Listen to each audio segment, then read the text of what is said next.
Kami bersyukur Tuhan karena kami punya Gembala Agung yang sejati, yaitu Tuhan Yesus. Tuhan Yesus yang telah memimpin umat-Nya untuk bisa menjadi sebuah umat yang terus-menerus dikuduskan. Kami orang-orang yang sesat seperti domba yang tidak bisa berjalan sendiri.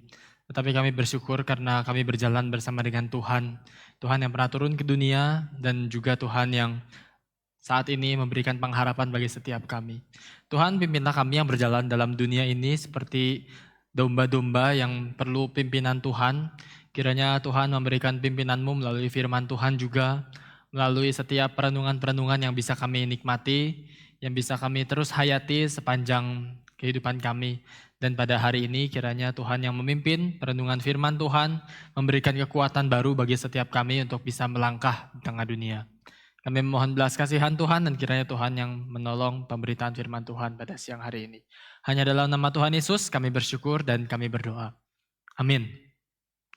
Ya Bapak Ibu, kita akan melanjutkan seperti biasa seri dari eksposisi kitab Keluaran. Mari kita membuka bagian dari kitab Keluaran pasal yang ke-7. Hari ini kita sudah masuk ke dalam Keluaran pasal ke-7. Ini adalah seri mengenai tulah yang pertama dari 10 tulah yang begitu terkenal dan kita sudah familiar dengannya. Mari kita membaca tulah pertama, air menjadi darah. Kita membaca Keluaran pasal 7 ayat yang ke-14 sampai ayat yang ke-25. Keluaran 7 ayat 14 sampai 25. Saya akan bacakan ayat yang genap, Bapak Ibu Saudara-saudari sekalian bisa membaca ayat yang ganjil. Kita bergantian dari ayat 14 sampai 25. Berfirmanlah Tuhan kepada Musa, Firaun berkeras hati, ia menolak membiarkan bangsa itu pergi.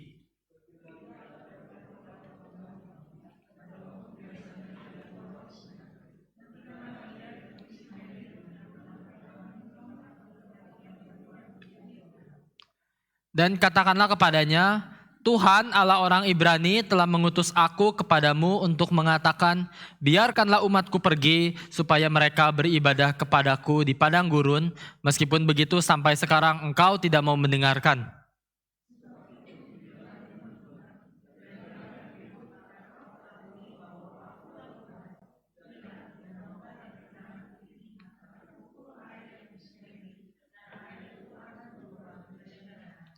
Dan ikan yang di dalam sungai Nil akan mati sehingga sungai Nil akan berbau busuk. Maka orang Mesir akan segan meminum air dari sungai Nil ini.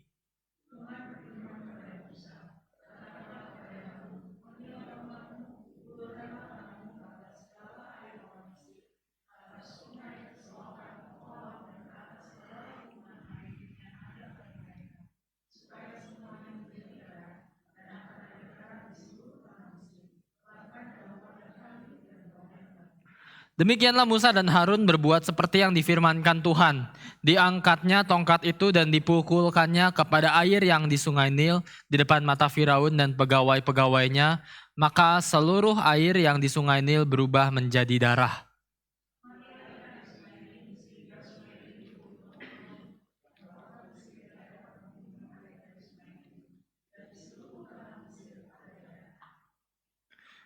Tetapi para ahli Mesir membuat yang demikian juga dengan ilmu-ilmu mantra mereka, sehingga hati Firaun berkeras dan ia tidak mau mendengarkan mereka keduanya seperti yang telah difirmankan Tuhan.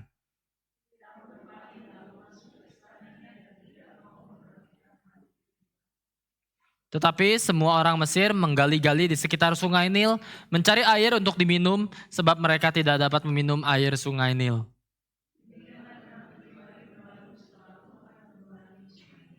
Demikian bacaan firman Tuhan pada siang hari ini. Ya Bapak Ibu, hari ini kita masuk di dalam sebuah cerita tentang 10 tulah. Dan kita masuk di dalam satu buah cerita pembuka mengenai tulah yang pertama. Ya bicara tentang 10 tulah mungkin itu jadi bagian paling terkenal dalam kitab Keluaran. Tapi hari ini kita mau melihat beberapa hal yang bisa kita pelajari. Sebelumnya kita merenungkan dulu sedikit bahwa dunia ini adalah dunia yang seringkali mudah terpengaruh oleh sesuatu yang sifatnya visual. Sesuatu yang mungkin bisa kita lihat. Satu kali waktu saya kecil pernah ada cerita yang diceritakan papa saya. Dia berkata, coba ada seorang anak ini ditanya sama kakeknya, Nak, coba kasih tahu kakek, lebih jauh matahari atau negara Jepang? Dan anak ini akan jawab langsung, lebih jauh Jepang. Kenapa nak? Soalnya matahari kelihatan, Jepang nggak kelihatan. Itu gambaran sebetulnya sedikit banyak setiap kita mudah terpengaruh oleh sesuatu yang visual. Begitu sesuatu itu bisa kita lihat, kita akan lebih cepat percaya, lebih cepat bisa langsung menerima. Bahkan berbagai contoh hal, misalnya di dalam WhatsApp kita, kalau kita melihat sesuatu yang sudah ada penjelasan ilmiahnya, apalagi disertai dengan video, apalagi video itu juga dilengkapi dengan teks-teks yang terlihat alamiah, langsung dengan cepat kita akan forward ke grup-grup terdekat kita, bukan? Kalau cuma dengar-dengar dari orang, mungkin kita nggak terlalu terpengaruh sedemikian rupa. Begitu udah ada sesuatu yang visual, kita lebih mudah percaya. Contoh lain itu ya, saya tinggal di pastori ini sendiri, di gereja ada pastori sendiri. Sejak pertama kali saya ke sini sudah beberapa orang, baik dari orang gereja maupun hamba Tuhan sebelumnya yang pernah tinggal di sini juga pernah bertanya sama saya, gimana berapa bulan ini sudah ketemu dengan Nyobel belum? Tahu Nyobel Bapak Ibu? Nyonya Belanda gitu, penunggu dari bangunan ini, katanya konon seperti itu. Karena beberapa yang pernah tinggal katanya pernah diganggu gitu. Dan sejauh ini puji Tuhan tidak ada yang mengganggu saya. Tapi saya juga sambil bicara ini sambil deg-degan gitu ya, bilangnya jangan sampai ini saya sembrono gitu. Nanti tiba-tiba jadi terlalu sombong dan berkata silakan kuasa jahat datang. Itu gawat juga ya Bapak Ibu. Tapi itu kan gambaran yang hari ini juga Bapak Ibu mungkin saksikan di tengah-tengah kehidupan sehari-hari pun. Kalau ditanya, ayo nonton film horor yuk. Mungkin sebagian kecil dari kita yang akan berkata, enggak lah, saya enggak mau promote film-film seperti itu. Saya lebih baik mengisi waktu saya dengan membaca Alkitab dan Institusio Calvin. Mungkin cuma sedikit yang bicara seperti itu. Sebagian besar mungkin yang enggak mau nonton film horor akan berkata, ya takut, nanti takut kebayang-bayang, takut kebawa mimpi dan lain-lain. Itu ada contoh sebuah ketakutan terhadap kuasa jahat. Kalau kuasa itu bisa manifest atau bisa menampakkan diri di depan kita. Tapi kita seringkali lupa ya. Kita lebih sering, lebih gampang takut, lebih sering terpengaruh oleh setan yang muncul depan kita. Tapi kita nggak terlalu concern kalau misalnya setannya ada di misalnya pimpinan gereja misalnya gitu ya. Setan yang pengaruhi pendeta jadi sombong, setan pengaruhi pendeta jadi malas, jadi pilih-pilih pelayanan, atau misalnya setan pengaruhi pejabat pemerintah supaya ambil uang rakyat misalnya gitu. Kita kan nggak langsung kaitkan itu dengan kuasa jahat, kuasa setan gitu ya. Kita lebih bilang setan bayangan kita langsung dalam sesuatu yang bentuknya visual, yang bentuknya bisa kelihatan. Dan apalagi bicara tentang seperti ini ya saya sedikit adaptasi dari C.S. Lewis ya. C.S. Lewis pernah menulis satu cerita di dalam ilmu perguruan persetanan gitu. Ini ceritanya setan yang menampakkan diri itu sebetulnya itu setan junior. Yang lebih pintar itu yang senior itu dia akan ya ngapain nampakkan diri cuma nakut-nakutin. Pengaruhin aja tuh orang Kristen supaya mereka sibuk dengan pelayanan akhirnya lupa Tuhan misalnya gitu. Pengaruhin aja orang Kristen supaya mereka digodai akhirnya gak lagi berdoa, gak lagi mau membaca firman Tuhan dan lain-lain. Pengaruhi aja orang Kristen dengan berbagai kesibukan, bahkan kesibukan rohani misalnya. Itu setan yang levelnya lebih tinggi. Tapi yang junior ya bentuknya nakut-nakutin dan lain-lain. Nah hari ini juga kita jadi tidak aneh ya ketika menilai sesuatu mudah terpengaruh dengan sesuatu yang sifatnya visual, yang natural. Ya setan gak natural, memang itu supranatural. Tapi begitu memunculkan diri secara fisik itu kan jadi sesuatu yang mudah pengaruhi kita. Karena kita memang mudah terpengaruh dengan hal-hal yang fisik, yang naturalistik. Dan agak lucunya cara banyak orang menafsirkan Alkitab pun banyak yang akhirnya ditafsirkan dengan lensa yang naturalistik. Nah hari ini kita akan melihat tulah yang pertama ini, kita akan merenungkan beberapa bagian, merenungkan beberapa hal. Yang pertama kita mau lihat dulu interpretasi yang salah. Yang kita akan mudah berkata, gak mungkin lah itu ngaco gitu ya. Kita akan mudah berkata seperti itu. Tapi apa yang bisa kita pelajari darinya? Mari kita melihat interpretasi yang salah. Itu yang pertama, interpretasi naturalistik. Nah Bapak Ibu, kisah tentang air menjadi darah. Inilah tulah pertama. Begitu spektakuler, begitu luar biasa. Tapi ternyata ini adalah cerita di mana sungai Nil itu ketika dia berubah menjadi darah, ternyata banyak ahli-ahli modern, penafsir-penafsir Alkitab modern yang menafsirkannya dengan cara yang sangat naturalistik. Mereka menganggap, enggak lah, itu fantasi lah, itu cerita dongeng lah gitu ya kita anggapnya. Itu mitos lah. Enggak supranatural itu bukan mujizat terlalu gimana. Ya tapi ada juga orang-orang yang mungkin bilangnya lebih bijaksana ya, orang seperti ini mungkin ngomongnya, ya betul itu pernah terjadi memang. Bukan mitos lah, itu pernah lah terjadi dalam sejarah. Tapi apa? Tapi bukan betulan darah. Itulah ada penjelasan sainsnya pasti gitu ya. Apalagi kita dunia udah maju, masa percaya sama mujizat-mujizat. Nah ini pernah terjadi Bapak Ibu. Di dalam penafsiran-penafsiran modern banyak yang menafsirkan seperti ini. Saya ambil pendapat atau pemikiran dari Greta Hort. Dia tahun 1957. Dia jelaskan gimana caranya air menjadi darah. Ini perspektif sains ya. Sekali lagi saya bilang ini cara interpretasi yang kita akan bilang gak mungkin. Tapi pernah terjadi, pernah dikembangkan. Nah Greta Hort bilang gimana cara air menjadi darah. Udah itu bukan mujizat katanya. Itu sungai Nil tuh dibagi dua. Ada sungai Nil biru, sungai Nil putih. Kemudian mereka tuh sering banjir. Sungai Nil ini sering banjir. Kalau banjir sedimen dalam tanahnya terkikis. Nah nanti tanah merah itu di sungai Nil terbawa arus. Akhirnya jadi membuat sungai itu seperti berwarna merah. Bukan darah katanya gitu. Sangat logis ya Bapak Ibu ya. Saya di teknik sipil juga ada pelajaran tentang sungai. Dulu belajar memang sedimen bisa terbawa arus banjir dan akhirnya bisa terbawa kemana-mana sedimennya. Sedimen itu endapan, harusnya mengendap. Kalau banjir dia jadi terangkat akhirnya nyebar kemana-mana. Nah orang percaya itu tuh sungai Nil banjir bawa sedimen. Sedimennya tanah merah. Jadi warna airnya jadi merah. Oh tapi gimana kalau ikan-ikan yang mati? Gimana cara jelaskannya? Oh enggak menyerah dia, si saintis ini, saintis dalam darah kutip gitu ya. Penafsir Alkitab yang naturalistik ini bilang, iya itu ikan-ikan mati juga ada penjelasannya. Kenapa? Karena biasa di sungai itu ada biotanya kan, ada biota lautnya, biota sungainya. Jadi di dalam waktu yang sama bisa aja muncul flagellata, muncul alga. Nah mereka itu organisme yang bisa berfotosintesis. Akhirnya waktu malam hari katanya fotosintesis, oksigen dalam air itu jadi berkurang, akhirnya ikan-ikan gak bisa hidup. Maka matilah ikan-ikan dan berbau busuk. Semuanya logis ya Bapak Ibu ya. Semuanya bisa didukung oleh sains dan semua bidang ilmu pengetahuan lain. Ngomong-ngomong di Mojokerto juga pernah terjadi satu fenomena alga ini ya, alga blooming. Itu fenomena di mana alga-alga muncul di sebuah sungai, di permukaan sungai, akhirnya membuat warna sungai, air sungai berubah. Ini fenomena yang umum terjadi di banyak sungai sebetulnya. Tapi melalui kacamata seperti ini, akhirnya banyak penafsir modern menyimpulkan. Menyimpulkannya apa? Enggak, di sungai Nil itu enggak ada darah sungguhan kok. Di sungai Nil itu cuma perubahan warna sementara, airnya memerah, tercemar, enggak bisa diminum, ikannya mati. Sudah, sesederhana itu.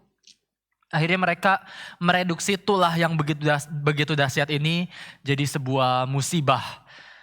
Cuma sebatas musibah ekologis aja bagi bangsa Mesir. Ini bukan sesuatu yang sifatnya ancaman Tuhan, murka ilahi dan lain-lain. Ya sesederhana musibah ekologis seperti kita hari-hari ini juga biasa alami gitu. Ini sebuah penafsiran yang hari ini kita akan geleng-geleng kepala dan berkata, ada ya orang kreatif gitu ya. Tapi Bapak Ibu, apa yang bisa kita renungkan sama-sama dari munculnya penafsiran seperti ini? Hari ini kita perlu tahu bahwa sudut pandang di dunia ini umum dengan cara pandang yang sangat natural, yang umum, yang logis. Ini penafsiran tidak muncul sembarangan, tapi muncul dari sebuah situasi masalah rohani yang dari awal memang skeptis terhadap kuasa Tuhan. Kenapa bisa muncul penafsiran seperti ini? Karena dari awal mereka punya hati yang cenderung ragu terhadap kuasa daripada Tuhan. Pandangan ini menjadi sebuah bentuk penipuan yang bisa menenangkan pikiran manusia modern gitu. Karena apa? Karena seringkali manusia modern ingin bisa mengontrol sesuatu. Dan kalau bicara tentang hal supranatural, ini kan sesuatu yang gak bisa dikontrol manusia. Banyak orang hari ini gak suka dengan mujizat dalam tanda kutip ya, atau kuasa supranatural. Misalnya lagi kesulitan keuangan, kita begitu cuma dengar orang udah berdoa percaya Tuhan lakukan mujizat. Kita kan gak terlalu terhibur gitu ya. Kita baru bisa lebih lega kalau udah ada sedikit secerca harapan dari pekerjaan yang kita lakukan. Akhirnya muncul harapan-harapan kecil. Oh ternyata bisa dapat profit sedemikian rupa. Lalu kita proyeksikan dalam berapa waktu. Oh kemungkinan masih bisa nih memperbaiki keuangan hari ini. Bandingkan dengan cuma berkata, udah berdoa tunggu mujizat. Rasanya kita masih gelisah gitu kan ya kalau bicaranya seperti itu. Bicara supranatural itu hal yang tidak bisa kita kontrol, agak orang-orang modern ini kurang suka. Karena seringkali kita lebih suka sesuatu yang bisa dikontrol. Dan dengan tendensi pikiran seperti ini banyak orang menafsirkan Alkitab dengan cara yang sama. Akhirnya penafsiran Alkitab dilakukan dengan cara yang sangat natural, mengesampingkan semua kuasa Tuhan dan hanya mencoba menjelaskannya dari sudut pandang sains. Nah Bapak Ibu, tetapi cara pikir seperti ini adalah sebuah gejala awal, tanda-tanda dari sikap yang kita kenal dengan ateisme ya. Tapi kita sebut saja ini ateis praktis. Maka saya simpulkan bagian ini, seorang ateis yang teoritis mungkin bisa berkata tidak ada Tuhan. Tapi orang yang ateis praktis akan berkata ada Tuhan, tapi dia menjalani seluruh kehidupannya tanpa pernah memperhitungkan Tuhan. Ini tidak ada bedanya dengan ateis secara praktis. Sekali lagi saya sampaikan, seorang ateis teoritis, ya jelas dia akan berkata tidak ada Tuhan. Tapi orang ateis praktis akan tetap berkata Tuhan itu ada. Tapi seluruh kehidupannya tidak pernah melibatkan Tuhan dan tidak pernah memperhitungkan Tuhan yang bekerja dalam kehidupan dia. Aplikasinya bagi kita, berapa banyak hari ini orang yang mungkin pagi-pagi mulai hari dengan berdoa. Tuhan pimpin usaha saya. Tapi begitu masuk ke pekerjaan, ke kantor, menjalani semua rutinitas pekerjaan sehari demi sehari. Semua yang dipikirkan dalam pikirannya hanyalah strategi, relasi, modal, keuntungan, dan lain-lain. Di mana Tuhan? Cuma di doa pembuka saja tadi. Dan mungkin nanti doa penutup gitu ya. Tapi sepanjang kehidupannya semuanya terlepas dari apa yang namanya Tuhan. Waktu usahanya berhasil akan berkata, wah puji Tuhannya udah diganti. Kata puji Tuhan udah diganti jadi bentuk-bentuknya. Wah ini karena kerja keras. Wah ini karena bisa menemukan peluang yang sangat terbatas. Akhirnya bisa dapatkan peluang itu. Oh ini beruntung menang tender misalnya gitu. Atau berbagai hal lain yang umum ya terjadi di tengah-tengah pekerjaan. Atau begitu gagal langsung bilangnya bukan ya mungkin Tuhan punya rencana. Tapi kita kan gak suka dengan kalimat seperti itu. Kita berusaha mengaitkannya dengan sesuatu yang masuk akal. Iya nih kurang pintar bikin keputusan misalnya. Akhirnya iman kita bertumbuh di dalam cara yang terlepas dari apa yang Tuhan mau kerjakan. Tuhannya cuma di dalam pembuka dan katakanlah syukur-syukur kalau ada penutup gitu ya. Tapi seringkali inilah ateisme praktis. Mengaku percaya Tuhan, tapi menjalani kehidupan, jalani sehari-hari seolah-olah hasilnya sepenuhnya ditentukan oleh diri kita. Masih banyak contoh lain, misalnya kehidupan mahasiswa mungkin. Mahasiswa yang kita tahu sudah biasa kalau mahasiswa begadang gitu ya.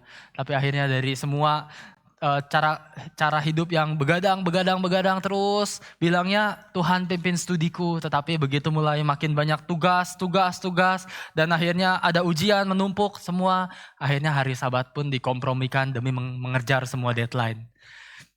Apakah ini yang namanya kekristenan atau ini lebih dekat seperti sebuah ateisme praktis di mana Tuhan bisa dipilih dan bisa tidak dipilih. Tuhan bisa jadi opsi yang bisa kadang saya andalkan dan kadang saya perlu memperjuangkan hal yang lain selain Tuhan.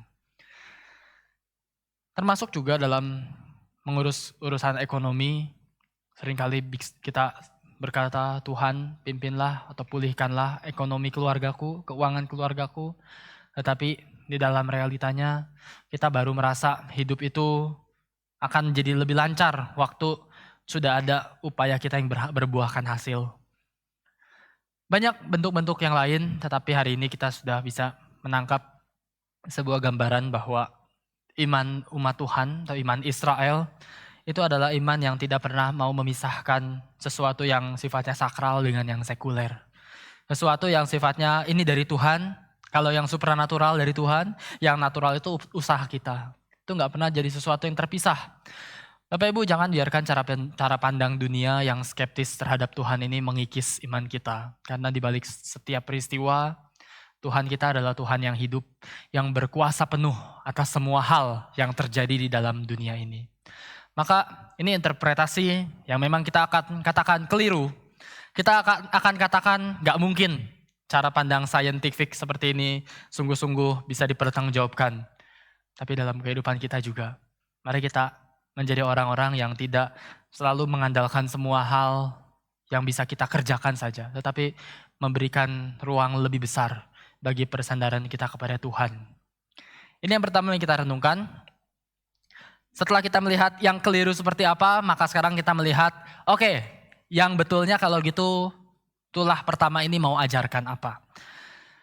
Maka yang kedua, kita akan melihat, tulah pertama ini mengajarkan mengenai Allah satu-satunya pemberi kehidupan. Allah satu-satunya pemberi kehidupan. Nah Bapak Ibu, ini adalah sebuah cerita yang menarik. Karena ini tulah pertama dan Tuhan ini bukan sedang coba-coba saja kepada semua jenis tulah. Tuhan tahu sekali apa yang harus dikerjakan dan tulah pertama ini langsung menyerang jantung pertahanannya Mesir. Kenapa? Kita bisa bayangkan ya. Sungai Nil, seberapa penting sih Sungai Nil bagi Mesir? Oh bagi Mesir, Sungai Nil itu satu sungai yang tidak biasa. Sungai ini adalah sungai yang menjadi persandaran penuh mereka. Kenapa? Karena kehidupan mereka bergantung dari Sungai Nil. Misalnya, Sungai Nil itu setiap tahun selalu akan ada banjir. Jadi kita pikir banjir itu musibah ya. Tapi bagi orang-orang Mesir tidak. Banjir itu mereka nantikan. Banjir itu akan membawa semua tanah-tanah yang subur akan menyebar ke seluruh tanah Mesir. Bahkan mereka banyak ahli geologi percaya waktu Sungai Nil banjir, sebagian besar daerah Mesir akan terendam. Tapi mereka sukacita karena itu simbol berkat bagi mereka. Wah tanahnya subur, dari tanah subur nanti mereka semua perekonomian atau tanaman-tanaman bisa semakin subur, bisa menjadi sumber penghasilan. Oh waktu banjir, transportasi akan semakin mudah. Transportasi laut terutama gitu, lewat Sungai Nil. Transportasi itu juga akan membawa perdagangan. Wah kita lihat manfaatnya banyak sekali ya. Belum lagi, ini konon katanya ya Bapak Ibu, dari Sungai Nil ini waktu dia banjir, mereka tuh suka manfaatkan untuk proses pembangunan. Salah satunya pembangunan piramida. Ini konon katanya. Jadi piramida itu kan batunya besar-besar. Itu bukan batu yang bisa diangkat oleh 1 orang, 2 orang, 10 orang, bahkan belum tentu bisa gitu. Piramida itu batunya besar-besar dan gak tahu gimana cara mereka ngebangun. Nah ada yang bilang itu pakai budak Israel itu penafsiran yang mungkin gak terlalu bisa dipertanggungjawabkan secara historisitas. Tapi salah satu yang pernah saya pelajari juga, ada teori yang mengatakan mereka itu pakai banjirnya Sungai Nil. Gimana caranya? Waktu aliran sungai datang, batu yang besar-besar itu diikatkan pada sebuah balon udara. Nah jadi waktu sungai datang, balon udaranya terapung, batu itu bisa lebih mudah digeser-geser. Akhirnya mereka buat sistem hidrolik canggih zaman itulah untuk membangun untuk menggeser-geser batu-batuan di daerah Mesir gitu. Ini konon katanya ya, saking terkenalnya teori ini sampai muncul di teori teknik sipil waktu saya belajar zaman dulu gitu. Saya nggak ngerti juga gunanya apa untuk dunia modern hari ini. Tapi kita jadi mempelajari bahwa Sungai Nil ini suatu sungai yang memberikan kehidupan bagi orang-orang Mesir. Dan disinilah sekarang Tuhan tulah pertama langsung hantam sungai yang mereka bangga-banggakan. Dan dihantamnya seperti apa? Dihantamnya langsung Musa dan Harun memukul sungai itu dan akhirnya air berubah menjadi darah. Nah Bapak Ibu, air berubah menjadi darah. Ini sesuatu yang langsung membalikan keadaan. Dari air Sungai Nil yang memberi kehidupan, tiba-tiba berubah menjadi darah. Ini permainan kata yang disengaja. Itu gambaran dari darah itu kan simbol dari mayat, kematian. Dan dari darah itu muncul ikan-ikan yang akhirnya mati dan berbau busuk. Maka kita bisa menyimpulkan, waktu mereka mengandalkan sumber kehidupan mereka, Sungai Nil, Tuhan hukum, berikan tulah pertama, dan sungai itu langsung berubah dari sumber kehidupan jadi sumber kematian. Ini yang Tuhan tegur kepada Mesir. Terlebih lagi, mereka juga percaya Sungai Nil itu ada dewanya. Jadi mereka itu bangsa yang politeis sebutnya ya. Mereka percaya ada dewa di Sungai Nil, dan dewa itulah yang membuat mereka akan mendapatkan berkat. Akhirnya kalau mereka perlu kesuburan, perlu berkat, mereka datang ke Sungai Nil, mereka berdoa, mereka berikan persembahan, dan nanti dewa akan membalas kebaikan persembahan mereka dengan memberikan berkat. Ini kan transaksi ya, kita tahu ya, ini namanya jual beli sebetulnya. Bukan cuma dewa Sungai Nil, ini ciri khas dari agama-agama pada zaman itu. Mereka punya banyak dewa, namanya agama-agama politeis.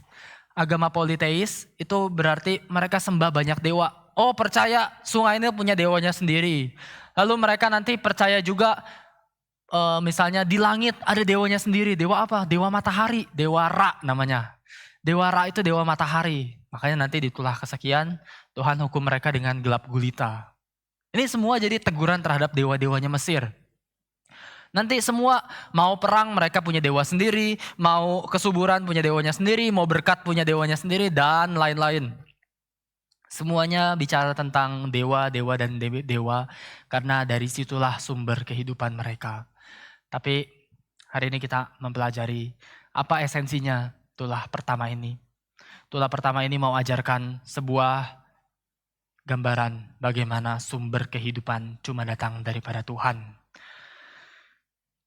Sumber kehidupan cuma datang daripada Tuhan. Bahkan kita melihat Sungai Nil yang membawa kehidupan itu akhirnya membawa kematian. Ikan-ikan mati dan membuat keadaan busuk. Kita langsung ingat juga satu dukungan lagi. Bagaimana dulu bangsa Mesir pernah berusaha mau membunuh bangsa Israel. Caranya gimana?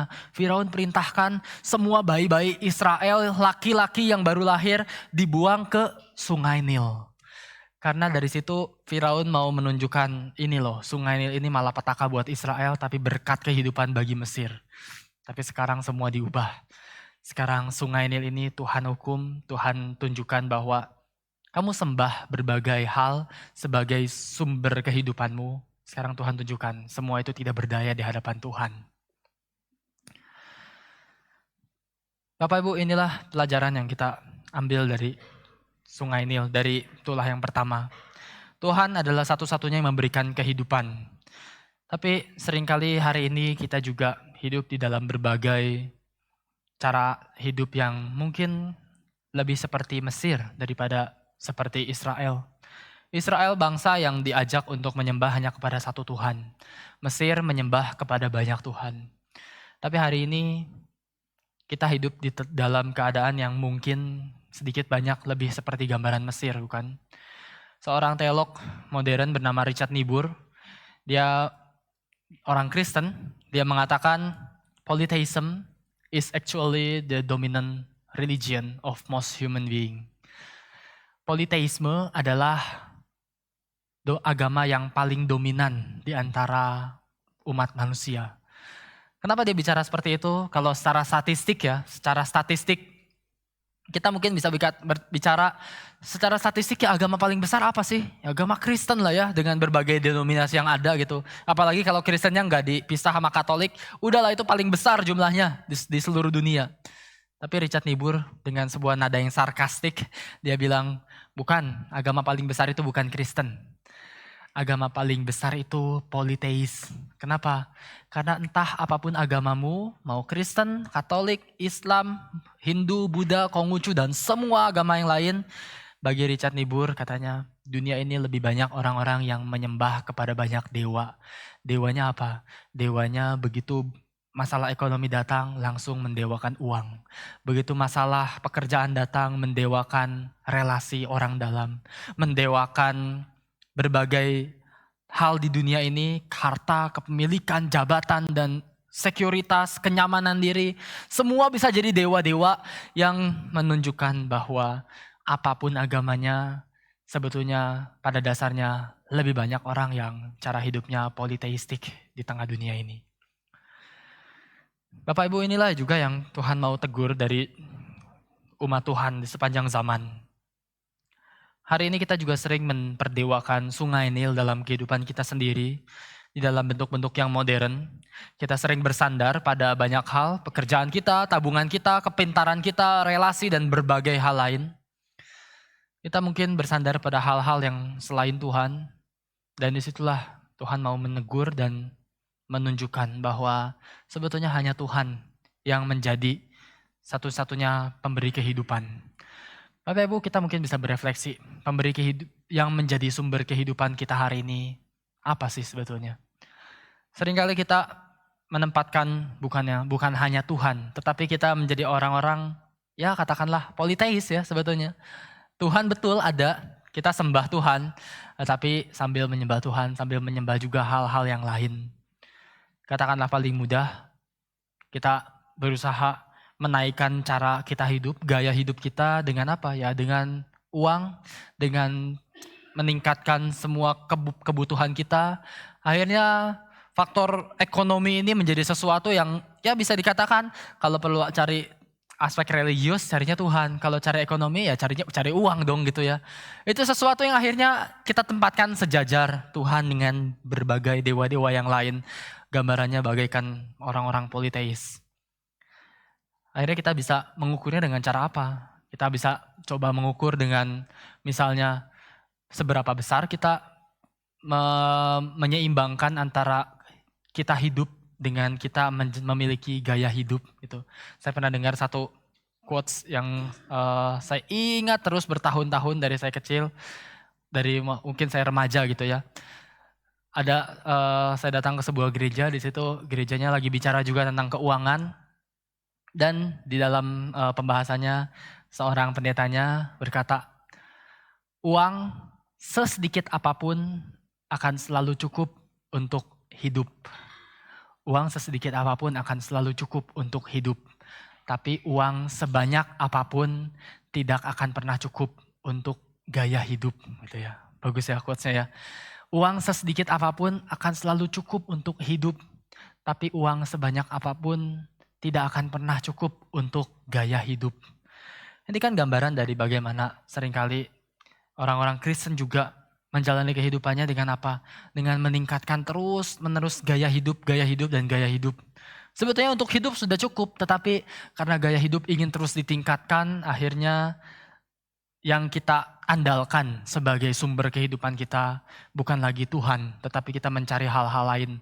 Tuhan plus berbagai dewa-dewa lain yang kita bisa akses di tengah dunia ini. Itu baru tentang uang, belum mengenai berbagai bidang-bidang lain, prestasi, jabatan, dan berbagai hal. Kita menjadi orang-orang yang mungkin perlu berefleksi lagi dan lagi karena seperti perkataan Richard Niebuhr tadi, apapun agamanya, tapi seringkali politeisme itu menjadi agama yang paling dominan di antara umat manusia. Karena itulah Richard Niebuhr juga mengajarkan bahwa perlu adanya sebuah sorotan kembali kepada Kristus yang melampaui segala-galanya, yang memberikan segala-galanya. Tapi di dalam gambaran ini kita melihat apa yang jadi Tuhan kerjakan sebagai kesimpulan dari bagian ini? Maka tulah pertama ini mau mengajarkan bahwa ketika manusia mulai bersandar kepada hal-hal yang selain Tuhan, disitulah Tuhan menunjukkan bahwa dia bisa memukul, dia bisa menjungkir balikan semua hal-hal tersebut. Dia bisa memukul berhala-berhala modern kita supaya kita sadar bahwa semua itu tidak layak, tidak ada satupun yang layak dikejar untuk memenuhi kebutuhan terdalam dari kebutuhan kita. Tuhan bisa memukul dewa-dewa palsu kita bukan karena dia kejam, bukan karena dia tega, bukan karena dia jahat, tapi supaya mata rohani kita terbuka dan kita kembali datang pada Tuhan untuk berkata, ya Tuhan, benar, cuma Tuhan satu-satunya sumber hidupku. Maka bagian ini mau mengajak kita untuk tidak menunggu sampai Tuhan memukul semua penopang kehidupan kita hari ini, baru kita sadar.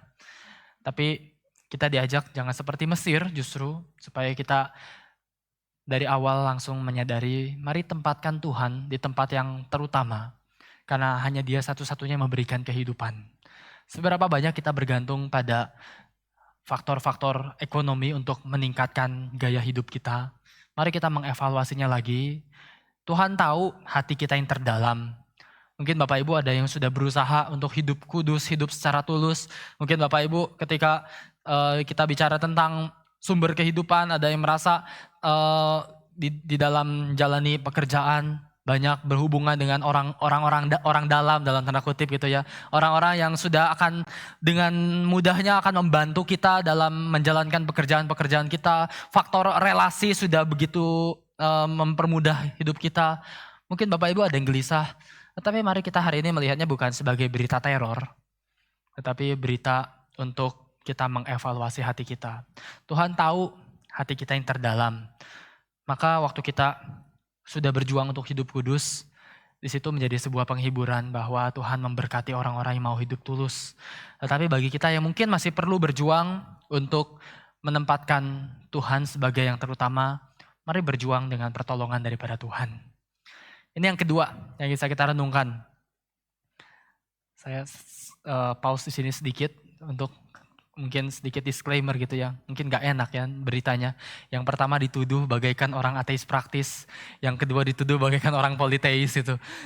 Ya tapi kembali ini kiranya bukan menjadi sebuah berita judgmental dan teror saja kepada kita. Tetapi sebuah berita anugerah. Bahwa hari ini firman Tuhan masih mau bicara kepada setiap kita. Maka bagian yang ketiga kita mau melihat sebagai penutup. Pada akhirnya kita melihat sosok yang akan terkenal juga, yaitu sosok Firaun yang pada akhirnya tetap akan tidak peduli setelah tulah ini diberikan. Nah Bapak Ibu, dalam ayat 22, saya bacakan sekali lagi, ayat 22 sampai 24. Kita melihat bagian yang ketiga ini bicara tentang Firaun yang tidak peduli. Ayat 22, tetapi para ahli Mesir membuat yang demikian juga dengan ilmu-ilmu mantra mereka, sehingga hati Firaun berkeras dan ia tidak mau mendengarkan mereka keduanya seperti yang telah difirmankan Tuhan. Firaun berpaling lalu masuk ke istananya dan tidak mau memperhatikan hal itu juga.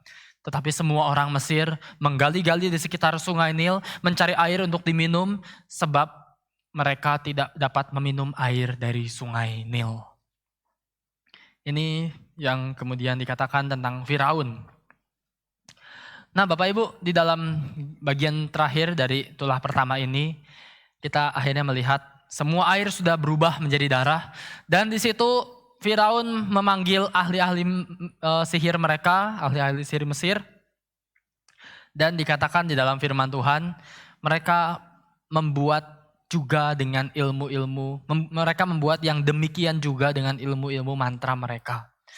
Nah ini gambaran yang sebetulnya para penafsir pun tidak bisa membuat kesepakatan karena janggal ya. Katanya Musa dan Harun sudah pukul air sungai Nil, maka seluruh negeri Mesir semuanya, ayat 19 dikatakan, dan akan ada darah di seluruh tanah Mesir gitu.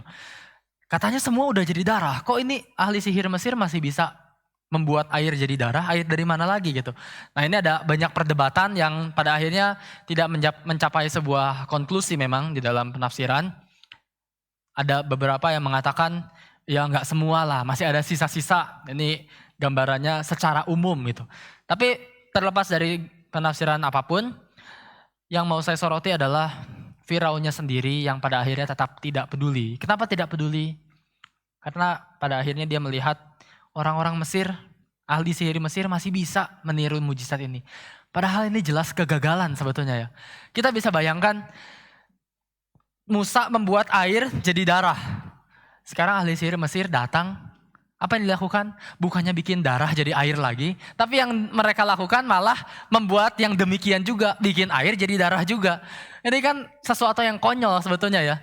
Dan Firaun bangga dengan hal itu dan akhirnya tetap mengeraskan hati karena melihat ahli sihir Mesir bisa melakukan kegagalan konyol seperti ini. Ini sebuah gambaran yang betul-betul ironis sebetulnya. Sebuah penafsiran dari orang-orang Yahudi kuno, mereka menuliskan di dalam sebuah midrash. Midrash itu tafsiran ya, jadi mereka punya kitab suci juga. Kitab suci ini ditafsirkan juga di dalam buku-buku yang lain, ibaratnya Quran bandingannya dengan hadits gitu ya. Atau mungkin kayak kita Alkitab ada komentari misalnya. Nah mereka ada kitab sucinya namanya Tanakh, ditafsirkan di dalam midrash.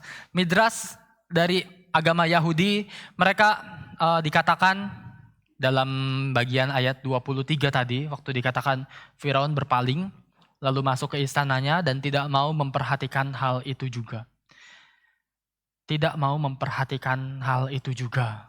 Di dalam midrash, ini tafsirannya orang Yahudi mengatakan Firaun itu sepertinya sedang merespon Musa dengan mengatakan, Musa, upayamu itu percuma. Kalau aku tidak bisa mendapatkan air dari sungai Nil, ya aku tinggal masuk ke dalam istana dan pelayan akan berikan anggur yang terbaik untukku. Ini tafsiran dari orang Yahudi. Jadi menunjukkan bagaimana Firaun itu tetap sekeras itu hatinya. Kenapa? Pertama, karena orang Mesir, ahli-ahli sihirnya masih bisa meniru. Itu yang pertama. Tapi yang kedua, karena dia nggak terdampak. Nggak apa-apa, air di sungai Nil semua jadi darah. Dia tinggal balik istana, dia nggak usah cari air, dia dapat anggur. Anggurnya juga anggur yang terbaik. Ini sosok Firaun yang sudah duduk nyaman dalam istananya, sedangkan rakyatnya di luar menderita mencari-cari air. Bukankah ini gambaran dari namanya kebebalan hati, Bapak Ibu? Firaun itu keras kepala atau bebal. Kenapa? Karena teguran Tuhan sudah datang dan dia tolak karena dia merasa masih bisa hidup dari kekuatannya sendiri. Inilah namanya orang bebal. Orang bebal itu adalah orang yang sudah ditegur tapi merasa masih bisa dengan kekuatannya sendiri untuk tidak peduli terhadap teguran Tuhan. Bapak Ibu, ini sebagai perenungan penutup dari bagian ini. Kebebalan itu situasi rohani yang sangat berbahaya, di mana kita menjadi orang-orang yang tetap nekat cari solusi dari kekuatan kita sendiri, bahkan ketika Tuhan sudah memberikan teguran-teguran itu di dalam kehidupan kita. Seringkali kita bertingkah laku seperti Firaun, karena hidup kita yang sudah jelas punya banyak kekurangan, banyak hal-hal yang mungkin sudah membusuk karena dosa, tetapi ego kita terus kita pertahankan sampai akhirnya menghancurkan berbagai hal lain, menghancurkan keluarga, menghancurkan pertemanan, relasi, dan berbagai hal lain. Seperti Firaun yang akhirnya dia bebal, dia tidak peduli dengan rakyatnya. Bagi dia masih bisa cari solusi sendiri, tapi seluruh rakyatnya dipertaruhkan, seluruh rakyatnya menderita, orang-orang di sekitarnya menderita, tapi dia merasa saya masih punya stok anggur untuk saya dapatkan di dalam kenyamanan diri saya. Hari ini ingatlah bahwa teguran yang datang kepada kita itu adalah sebuah bentuk kasih Tuhan. Kasih karunia Tuhan sebelum kehancuran yang lebih besar akan menimpa kita ketika kita membebalkan hati seperti Firaun. Tapi justru dalam keadaan seperti ini, mari kita melihat kembali teguran Tuhan. Teguran untuk kita kembali juga melihat mungkin selama ini ada orang-orang yang sudah dipertaruhkan hidupnya atau mungkin sudah dikorbankan karena adanya kebebalan-kebebalan kita. Mari kita kembali berefleksi, melihat mungkin berapa banyak dari kekurangan-kekurangan kita yang mungkin orang lain sudah dari waktu kapan berusaha menegur, tapi kita belum mau mendengarkan juga. Akhirnya orang lain pun ikut merasakan, ikut harus dikorbankan karena kebebalan hati kita untuk tidak mendengarkan suara Tuhan melalui mereka. Mari kita berefleksi, mari kita melihat bahwa Tuhan mengajak kita untuk datang kembali kepadanya.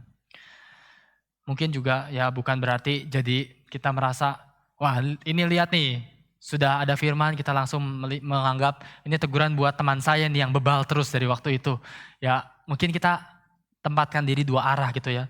Kita tempatkan diri satu sisi, ya mungkin kita sudah berkorban bagi orang lain yang bebal, akhirnya sama-sama satu komunitas pertemanan dikorbankan karena adanya orang yang terus bebal misalnya gitu. Kita bisa tempatkan diri seperti itu, atau mungkin juga justru kita yang masih keras hati dalam bidang-bidang yang lain. Dan mungkin banyak orang yang sudah menegur kita, merekalah yang rela banyak berkorban selama ini demi kita. Mari kita melihatnya dua arah, bahwa di dalam dunia ini kita semua sama-sama orang yang penuh dengan kekurangan, kelemahan. Orang-orang mungkin sudah sering dengar banyak teguran dari komunitas, dari gereja, dari firman Tuhan, dari renungan. Tapi hari ini kembali lagi firman Tuhan mau mengajak kita untuk kembali. Firman Tuhan mau mengajak kita untuk tidak mengeraskan hati seperti apa yang Firaun lakukan. Termasuk bagi saya juga, bagi para hamba Tuhan juga.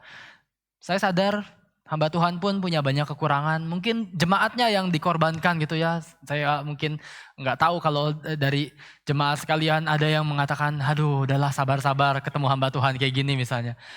Itu satu hal yang juga perlu saya refleksikan secara pribadi. Dan dari situ kita sama-sama belajar bahwa teguran Tuhan melalui hal ini berbicara kepada setiap umat Tuhan, apapun pekerjaannya, apapun reputasinya. Tapi kembali lagi Tuhan mau ingatkan, mari lihat bahwa sumber kehidupan hanya daripada Tuhan dan bukan dari yang lain. Jangan andalkan diri sendiri, jangan merasa masih ada solusi lain, alternatif lain. Tapi mari kita mengandalkan Tuhan saja sebagai satu-satunya yang bisa menjadi persandaran kita. Sebagai penutup, bagian ini pada akhirnya saya simpulkan mengingatkan kita bahwa kehidupan sejati hanya datang daripada Tuhan. Bukan dari sesuatu yang bisa diperoleh dari dunia. Bukan berarti kita jadi orang yang gak bertanggung jawab, tentu saja kita tetap perlu bertanggung jawab, kita tetap perlu menjadi orang yang bijaksana, menjadi orang yang berhikmat, yang cerdik. Tetapi gambarannya hari ini Tuhan memukul sungai Nil sebagai sumber kehidupan itu supaya membuat dia menjadi darah untuk menunjukkan bahwa sungai Nil tidak bisa berikan kehidupan. Tapi Bapak Ibu, ada satu cerita yang lebih besar. Cerita yang lebih besar daripada tulah pertama ini yang menceritakan bahwa ada seorang yang bukan hanya dipukul. Ada seorang yang bukan hanya dipukul tapi juga disiksa, dihina, dan disalibkan. Air dan darah keluar dari tubuhnya. Ya, itulah Yesus Kristus yang kita miliki. Yesus Kristus yang rela mati dan dianggap busuk di mata dunia. Yesus Kristus yang bukan hanya dipukul tadi ya, dipukul, disiksa, disalibkan, mati dan darahnya tercurah. Untuk apa? Kembali lagi, pelajarannya sama, untuk memberikan kehidupan yang sejati bagi engkau dan saya. Ini cerita yang lebih besar daripada tulah yang pertama. Karena Yesus Kristus pun dia memberikan kehidupan yang sejati bagi setiap kita. Maukah hari ini kita bertobat dari semua sumber-sumber kehidupan duniawi kita yang masih kita pegang, dan kita datang pada Yesus untuk menerima tawaran hidup yang sejati daripada Dia. Amin. Mari kita berdoa. Kami bersyukur Tuhan karena kami kembali diingatkan bagaimana hidup kami perlu untuk menempatkan Tuhan saja sebagai satu-satunya sumber kehidupan. Tuhan jangan biarkan kami menjadi orang-orang yang mengaku Kristen, tetapi hidup kami sepertinya lebih seperti orang-orang ateis yang tidak melibatkan Tuhan. Jangan biarkan kami seperti orang-orang yang mengaku Kristen tetapi hidup kami lebih seperti orang-orang yang politeis, yang Tuhannya banyak dan engkau hanya jadi salah satu opsi saja dari semua pilihan-pilihan di dunia ini. Tapi kiranya setiap kami kembali dikuatkan oleh firman Tuhan untuk kami menempatkan Tuhan sebagai satu-satunya, sebagai yang utama dan terutama dalam kehidupan kami. Berkatilah dan Tuhan tolong supaya setiap perenungan ini menguatkan kami dimanapun kami berada. Terima kasih Tuhan, hanya dalam nama Tuhan Yesus kami bersyukur dan kami berdoa. Amin.